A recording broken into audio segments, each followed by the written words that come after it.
Hey guys, welcome back to the channel. Today, we're going to talk about something that may be a little bit too late, though I'm not for sure. Hopefully you guys haven't just went all in with your resources and are giving it a little bit of time. But I want to share with you all my opinions, what I'm actually going to be doing during this event, and maybe what you could do as well. So we have the Freyja Deck of Fate released yesterday. A lot of content creators made videos talking about how horrible it was because it really is. The points were absolutely slashed. We have so much more work to do for a champion compared to previous events. And everybody's been saving for this. So the community sentiment was extremely negative. Nobody likes this. Nobody wants this whatsoever. There's really no reason to do it other than just squeezing more stuff from the players. It's honestly very frustrating, but you can look at it two ways. You can look at it as, hey, I need to stretch myself further to make this happen, or well, I can save stuff for other events and just skip this one. To be honest, Freyja, outside of, collecting them all, which she is still in the pool even after the Asgard event ends, outside of that, she is a good champion, but she's not game breaking. If you're in game, if you're pretty late in the game, she's not going to completely redo any of your teams, especially if you got Thor. I skipped Thor.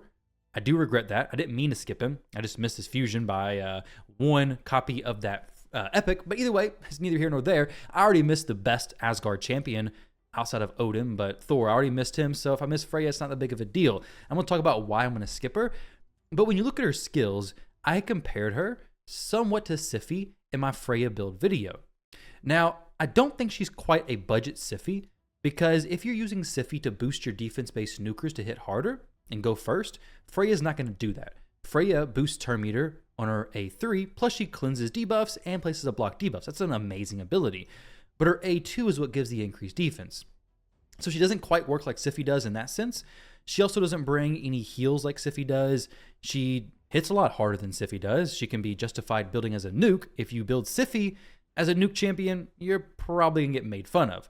The instant turn effect for Freyja, I think, is a little bit overhyped. I don't think it's nearly as good in practice as it is in theory. Then her A1 ability is very good. It does hit hard. It's an AoE attack with provoke, so she can be a very good champion for Hydra. You could throw her in a curse set. You could throw her in a damage dealer set. You could throw her, well, you don't need her in a provoke set. She has provoke already. But there's a lot of different things you could do with her. To be honest, for me, for a lot of other accounts out there, she isn't going to be game breaking. And that's what a lot of the comments say. They say, for me, she's not good enough to warrant the excessive stone and training requirements Plarium has put up for this event. We'll skip and hold resources. I think it's fantastic. And honestly, I think this is exactly what needs to happen. Champions who come out like this, who are somewhat mediocre, I mean, they're good in their own rights, but they have excessive point requirements. Instead of stretching yourself to try to finish the champion, I'll show you guys the math and how I could possibly do it. I think it's better to just say, okay, I'm skipping this event, we're doing something else, to not feed into the analytics of, hey, we can get away with keep doing this. Because until everybody in the player base stops going for these events, gets upset about them, complains about them, and then goes for them, until that stops happening, like we get upset about it and then don't go for it, Plarium's not going to change it, right? I mean, it's really all there is to that. If Plarium sees the video say, okay, this event's horrible, this event's bad, this is terrible of Plarium, but then the wallets, the resources says, okay, we're all right with this. We'll spend money for this. We'll open shards for this. We'll do this event. It's kind of like, okay, players say this, but they're doing this. So obviously those don't really align. Now, if I had plenty of shards, maybe I'd be doing it. I really have no clue.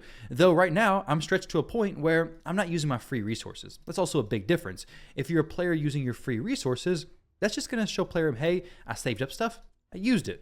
But in my situation, if I wanted to finish this reasonably, I'd have to come in here and use my not so free resources. I'd have to look at purchasing some packs. And that directly feeds back into Plarium's, hey, this is what we're making during this event, and this is what it's looking like. The players who are complaining, well, we're still getting purchases coming in from them, so I guess it really wasn't that big of a deal.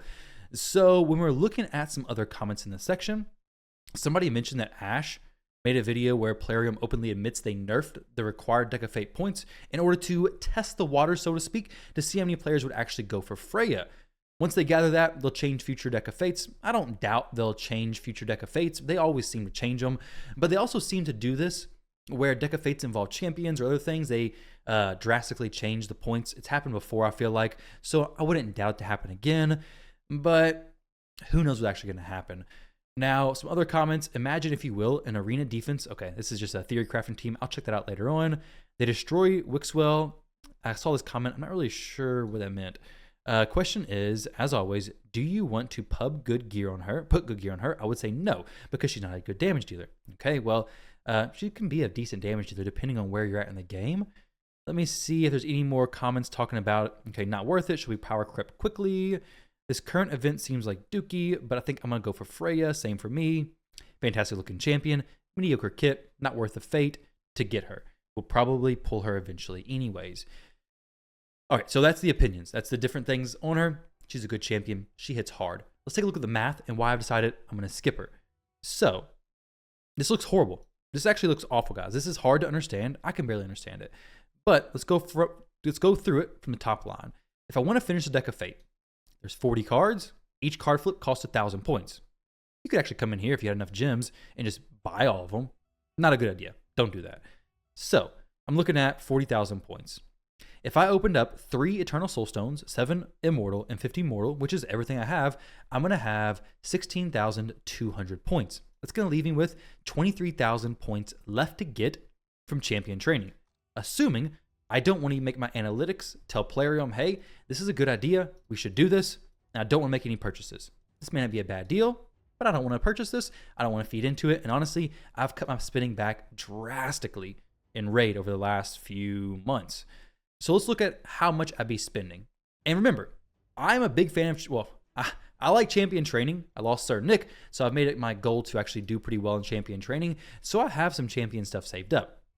I have some 5-star champions saved up. I can come in here and level these champions, no problem. I have some 4-stars saved up, and I have so many 3-stars saved up that just for the sake of clearing this up and like clearing my overall champ storage sum, 399 out of 400, I consider doing this. Let's look a little bit further.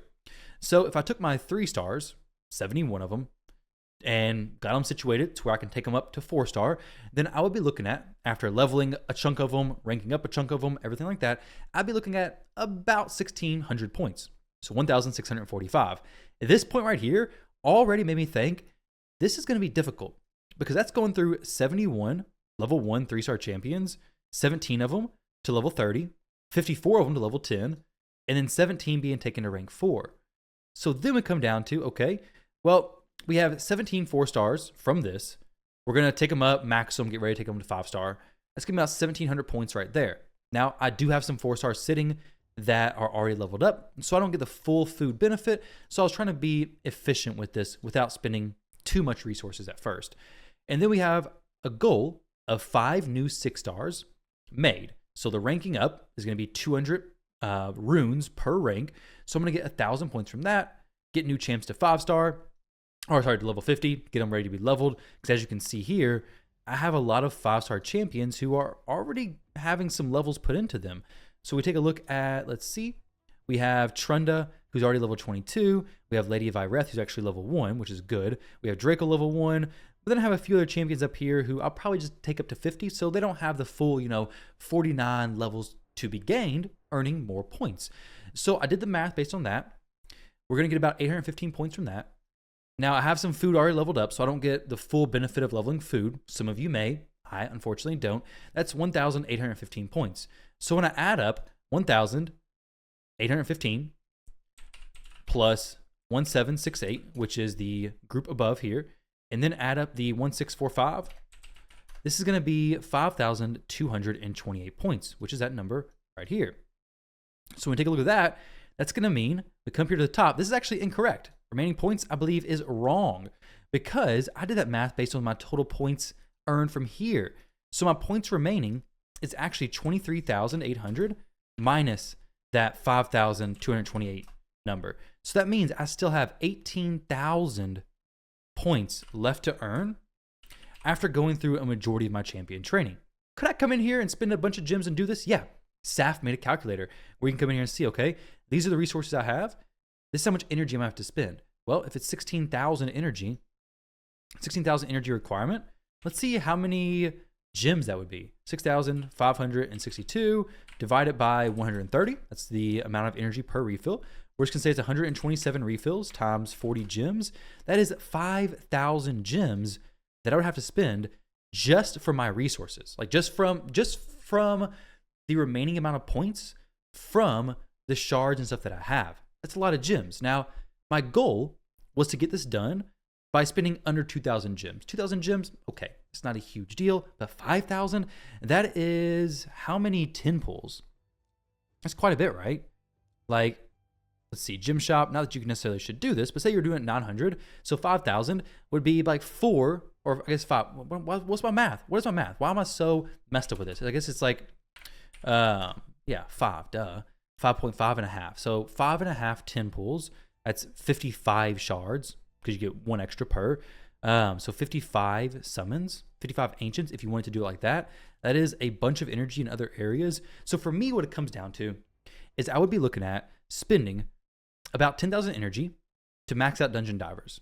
That's going to cost me about 3,000 gems to get 10,000 energy. I have 2.7 thousand energy at the moment, so I'm going to need about 2,200 gems to max out the Dungeon Diver, which would be about 1,200 runs in total and 24 million silver. So I'm picking up other stuff along the way.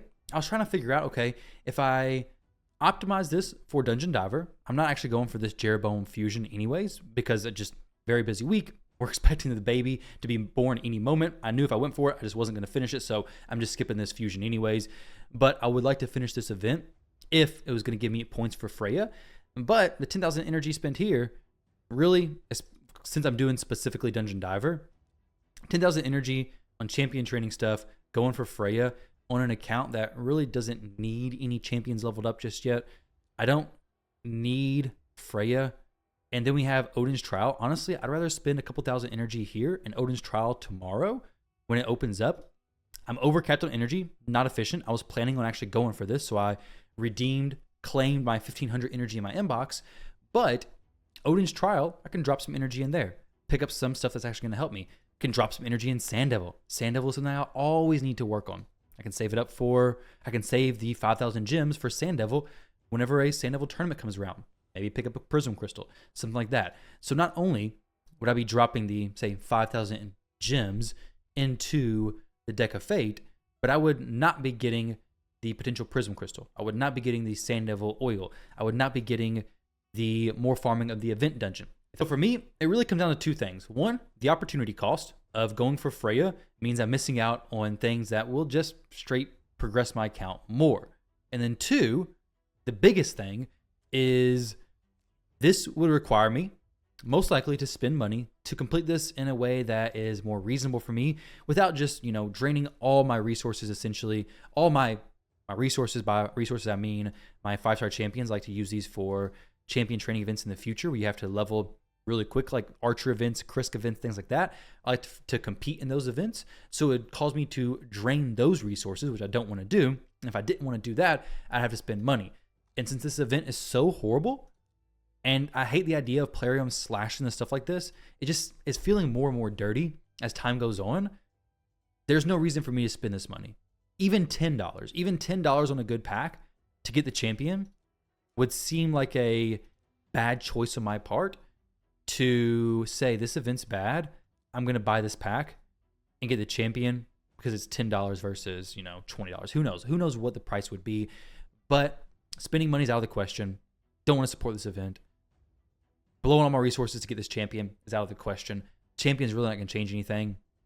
And honestly, if you're kind of on the fence about this, you will notice that if you skip an event, it's easier to make a decision on skipping future events because you don't have the thing of, I've never skipped an event. I have to go for this. I have to go for this. I have to go for this.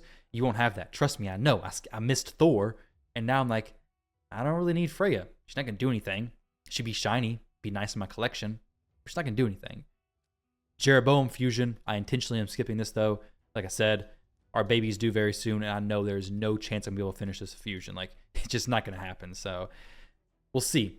But either way, guys, best of luck. If you are going for Freyja, she's a good champion. If you have the resources to go for her without, overstretching yourself or without making crazy purchases, all that kind of stuff, go for it.